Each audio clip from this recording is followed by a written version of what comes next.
ഈശോമിശിഹായ്ക്ക് സ്തുതിയായിരിക്കട്ടെ.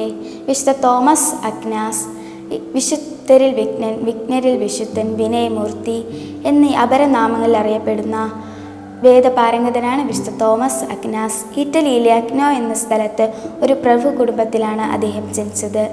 മൊന്തെ ഹസ്നോയിലെ ബെനഡിക്കൻ ആശ്രമത്തിലും നേപ്പിൾസിലെ സർവകലാശാലയിലുമായിരുന്നു അദ്ദേഹത്തിൻ്റെ വിദ്യാഭ്യാസം. പഠനത്തിലും പ്രാർത്ഥനയിലും അദ്ദേഹം ഏറെ ശ്രദ്ധ പുലർത്തിയിരുന്നു. വിശുദ്ധൻ ദരിദ്രരെ സഹായിക്കുന്നതിൽ മുൻപന്തിയിലായിരുന്നു.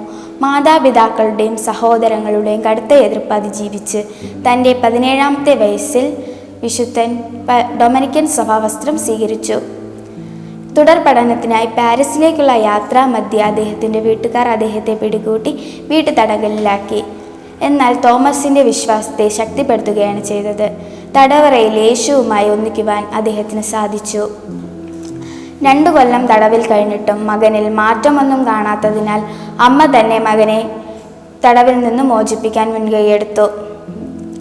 1250 തോമസ് വൈദിക പട്ടം സ്വീകരിച്ചു. കത്തോലിക്ക സഭയ്ക്ക് അദ്ദേഹം നൽകിയ ഏറ്റവും വലിയ സംഭാവനകളാണ് അദ്ദേഹത്തിൻ്റെ രചനകൾ. ഒരിക്കൽ നേപ്പിൾസിൽ വെച്ച് കുരിശ് രൂപത്തിൽ നിന്നൊരു സ്വരം കേട്ടു: തോമ, നീ എന്നെപ്പറ്റി നന്നായി എഴുതിയിരിക്കുന്നു.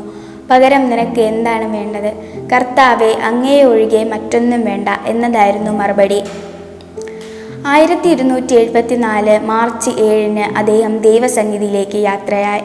വിശുദ്ധ തോമസ് അക്നാസ് വിശുദ്ധ കുർബാനയോടുണ്ടായിരുന്ന ഭക്തിയും അസാധാരണമായ എളിമയും ആദരവും നമുക്ക് മാതൃകയാക്കാം. ആമേൻ.